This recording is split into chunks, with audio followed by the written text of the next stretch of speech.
Welcome to the Sprint M2M Mondays series. Here's Kelly Robinson.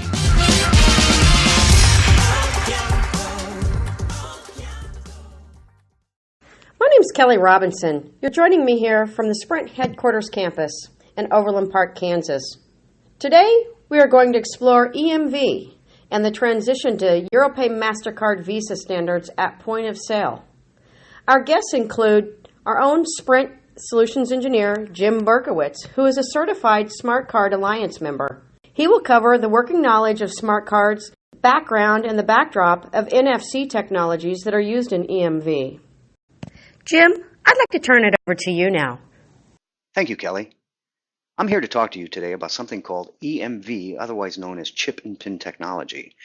The industry, the credit card industry, is making changes that are going to affect virtually anybody out there who processes credit cards. And it's going to happen relatively quick. The first phase of this is going to happen in the next year to 15 months, and then the second phase by 2017. So we'll talk a little bit about this. But it's going to impact anybody who does credit card processing, but it also impacts anybody who would like to do couponing and loyalty programs. So we'll talk a little bit about this. But this gives us a unique opportunity to go into our customers, along with our partner Vantiv, and talk about some of these emerging changes and let them know what's going on and really help position not only Sprint, but many of our other partners with new technologies that they can take advantage of and really become a mobilely enabled enterprise. So let's talk a little bit about what's happening. First of all, there's 1.5 billion credit cards in the US, and the average number of credit cards per person is 3.5, but it's really more like 5 or 6 when you consider loyalty cards, healthcare cards, coffee shop cards, so on and so forth. And only about 30% of the people in the US don't carry a credit card at all. Now, here's what really prompted this. The rest of the world started doing this chip and pin technology some time ago. But as a result of that, because it was so effective in fraud, it really pushed fraud up in this country. So prior to the last few years here, credit card fraud ran about 3 to 4%, and the credit card brands, American Express, Visa, they were all okay with that low of a fraud rate. They felt like it was an immaterial amount of loss. But now with what's going on in the rest of the world, it's actually pushed fraud up in the United States. In 2012, it went up 14.6% from 2011, and in 2013, last year, it went up an astounding 29.1% from 2012. And now we, the U.S., now account for over 50% of the world's fraud. You can't simply absorb that anymore. So EMV is going to require all merchant terminals to be replaced by October 2015. Now that does not include gasoline and fuel shops. They have until 2017. So there's 8 million merchant terminals in the U.S., and the replacement cost of that is going to be about $3 billion. So there's a huge cost to the individual brands out there and the individual businesses out there.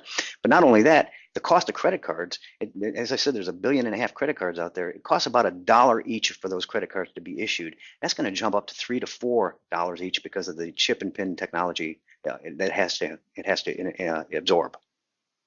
So who is EMV and what is EMVCO? EMV is Europay MasterCard Visa, and they were the ones that originally took a look at what France was doing with chip and pin and said, you know what, this is a great way to complement PCI by having trusted devices that talk to each other and know that these devices are who they say they are and who they say they belong to.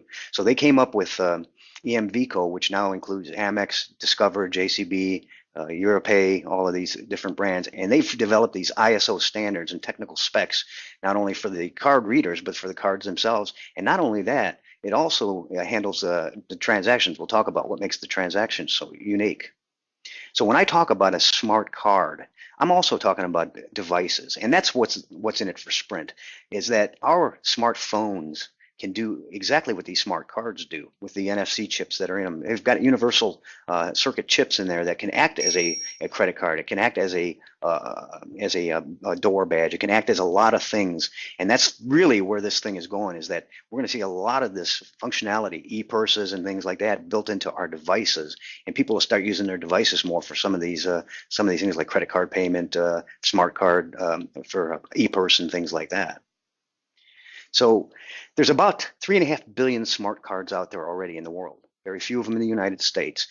But you really have to start with the smart card reader, because if you don't have a smart card reader, the smart card itself doesn't do a lot of good. So where are we in the world with that? So Europe is about 99% implementation on these new readers.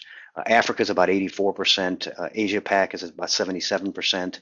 And Canada and South America are about 85%. The United States is at an astounding 0%. So that's one of the reasons that fraud's been pushed over into our country so much, because it's been so effective in these other areas that it's pushed fraud into what they call cross-border fraud. So the benefits are obviously that you're going to reduce fraud, and we've seen that already in the countries that have implemented this technology, and it's so effective that it's really pushed the fraud here more because they can't do it there anymore. It eliminates what's called card cloning, because when these cards are issued with the smart chips at the time of issuance to the individual, there are shared secrets between the brand and the person that is receiving the card that's encrypted on that card, so it can't be read like it can from a mag strip.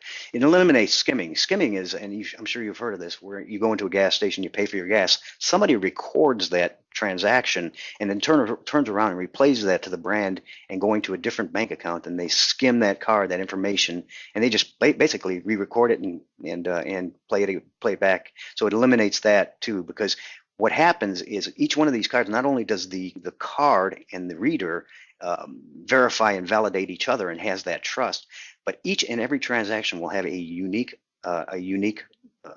being, if you will. There's no way, no two transactions can be alike. And if a brand's computer system were to detect a reused transaction, it would just simply reject it. So that's the way it's going to work.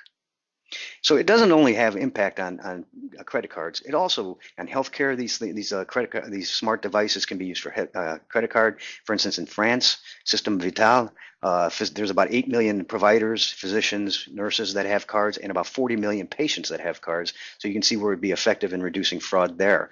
In the government, you can use your device, your smart card or your device as an entry for computer systems, for buildings, and authenticate. Not only does it authenticate you, but it also authorizes you for certain things. Around the world, we're starting to see smart devices used in passports.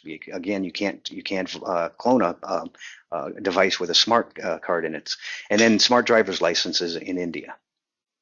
So you can see that there's a whole array of things that happen, and this is what your customer needs to understand. For instance, in M2M perspective, you're going to see vending machines that have devices in them that will not only decrement an e-purse on a smart card or a smart device, but it'll take inventory, it'll take non-cash transactions that then are paid back by the bank, so on and so forth. You'll see logical entry. You can use these smart devices. You can get a temporary one-time PIN and log into computers. You can use it for your door card. You can use it as a cradle in your car. That becomes your brains for your car, if you will. It becomes your phone. It becomes your stereo, your CD player, whatever. You can see you can use it in parking meters and buses. And in Britain right now, buses accept payment by not only smart cards, but smart devices. And so what happens is data starts to get captured, and it's good for couponing, loyalty programming, and following where people are from a presence perspective as well. So lots of implications here. It's going to change the whole way people do commerce, and your customers need to understand that going forward, because you got some pretty darn smart customers out there, and I'm sure they'll figure out ways that they can make money doing some of this.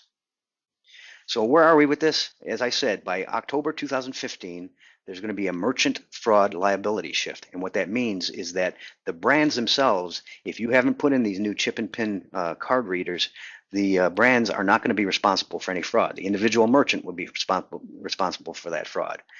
Similarly, 2017 for gasoline retailers, it'll be the same thing. If they haven't got that in by October 2017, they're responsible for that fraud as well. So that's kind of where we're at with the timeline. So that's really all I've got to say about EMV. I'll be glad to answer any questions you have. I can be reached at jim.berkowitz@sprint.com or at 615-400-4864. Always available to answer questions, always available to talk to your customers or anybody else. If you'd like me to talk to your branches about what's going on, I'd be glad to do that. Anyhow, back to you, Kelly, and thanks for the opportunity to talk. Thank you for joining us today. I want to thank Jim Berkowicz for sharing his knowledge on EMV and the core background of Europay MasterCard Visa. We hope to see you next time on a Sprint M2M Mondays podcast. I'm Kelly Robinson from the Sprint Overland Park Headquarters campus.